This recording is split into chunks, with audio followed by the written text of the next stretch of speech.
Relations Committee will come to order.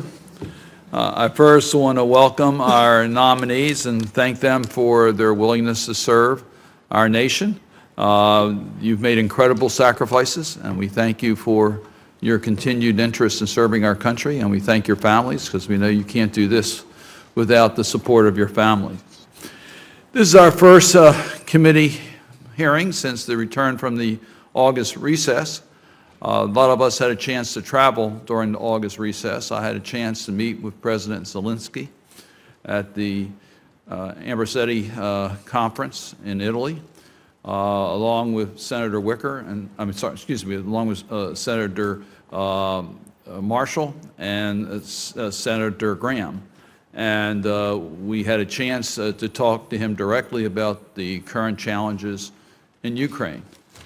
And I must tell you, it is heartbreaking to see what Mr. Putin is doing in regards to the attacks against civilian populations and the infrastructure of Ukraine. So I've issued a statement today that says, in light of the recent Russian actions, the time has come to further loosen restrictions on Ukrainians' use of American-provided weapons, giving the Ukrainians armed forces greater flexibility against military targets will degrade Russia's ability to attack the Ukrainian people. I hope that the United States will give these permissions without delay. It's time to allow Ukraine to be able to defend itself against these air attacks in a more effective way, and the United States needs to be the leader in that regard. I might tell you we also had a chance to travel to Brussels to meet with our NATO Secretary General, who sends his best to Ambassador Smith. It was a great visit with Secretary Stoltenberg. He was very optimistic with the progress that we've made in unity among the NATO partners, particularly as it relates to support for Ukraine. NATO's taking a larger and larger role in that regard, and I think that's in large measure thanks to the work of Ambassador Smith. The Washington Summit was a great success, the unity there for Ukraine, and a movement towards recognizing the threat of China. So it was a good visit, and we look forward to advancing the support for Ukraine and the strength of NATO. Today, the world faces multiple, various serious Before I do that, I see that Senator Hemley has joined us, and I wanted to welcome him officially to our committee. Senator Hemley, you are fortunate not only to be in the United States Senate, but to serve in this committee. We hope you feel that way during the next couple of months. But we know that you're ready to get started. You come with a great deal of experience, being the former chief of staff for Governor Murphy of New Jersey. You're a product of New Jersey, which is, I think, very valuable for our committee. You served as a staff person for Senator Lautenberg. That gets you very high marks around here.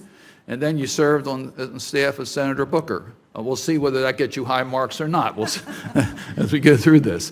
But we thank you for your willingness to serve, and we look forward to working with you on this committee.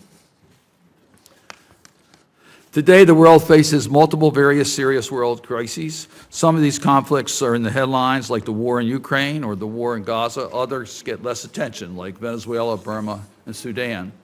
To advance American interests and values and confront these challenges, we must fill one of our most important diplomatic posts, the Undersecretary of State for Political Affairs. Ambassador Smith confirmed you will lead the State Department's regional and bilateral policy making across 8 bureaus. So I look forward to hearing from you about what you will do to advance a foreign policy agenda centered on American values. How will you work to protect U.S. citizens and U.S. interests, defend human rights, fight corruption, and strengthen democracies around the world? This matter is standing up to autocrats who mock our values, our interests in the international community, and our democratic processes. And it matters to our allies. As you know from our work at NATO, our best partners are the democracies of the world. If confirmed, you will play a key role leading our diplomatic efforts with our allies and partners, not only to address the conflicts that touch millions of lives around the world, but to seize opportunities to advance our interests and values globally. Senator Shaheen will give a more full introduction to you prior to your testimony. Ms. Hallett, if confirmed, you'll be our next ambassador to Bahrain. As host to the Fifth Fleet and forward element of the Navy's Central Command, Bahrain is on the forefront of our common defense against Iranian aggression. Bahrain has been a stalwart partner in peace, and in a region marred in challenges, Bahrain continues to make progress in areas that reflect our shared interests, like in the recent prisoners' release. Ms. Hallett, I hope you will speak about how you would continue to build on this important relationship, deepening our cooperation and progress across all of our shared interests, including continuing to enhance respect for human rights and the rule of law. Ms. Dashman, if confirmed, you will be taking over our mission in Togo as it faces a profound struggle with political freedoms. A constitutional change enacted earlier this year will allow Togo's current head of state to remain in power indefinitely. This decline in democratic rights comes at the same time that the country faces attacks from militant groups in the Sahel. I hope you will discuss how the United States should best go about supporting counterterrorism efforts while at the same time continuing to push for respect for fundamental freedoms. Mr. Heath, if confirmed, you'll be our ambassador to Malawi, which is scheduled to hold presidential elections next year. I look forward to hearing from you about how the United States can support a credible contest and how we plan to help the people of that country fight pervasive corruption. Mr. Jones, I want to express appreciation for the critical role you played for more than a year to prepare for the NATO summit. I'd like to hear how you think we can support Bosnia's fragile governing institutions in the face of efforts by bad actors inside and outside the country to impede progress if you're confirmed to be the ambassador there. It's been now 20 years, and we're still working under the same Dayton Accords, which was a temporary structure for power in the country, sharing of power. How can we move forward with the constitutional reforms that are going to be necessary if Bosnia is truly going to be an independent, effective country? We should not allow Russian-backed media or politicians to undermine Bosnia's efforts to deepen ties and integrate with Europe.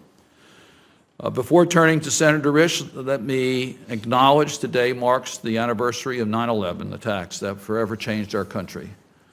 I still remember that day vividly, as I'm sure many of you do as well.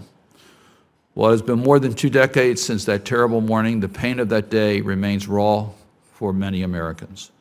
Around this time, 23 years ago, the first World Trade Center tower collapsed, and Flight 93 crashed into a field in Pennsylvania, deal to the heroism of those Americans. Today and every day, we should honor those Americans and the lives of those that were lost that day. With that, let me turn it over to my distinguished partner, the ranking member, Senator Risch. Thank you very much.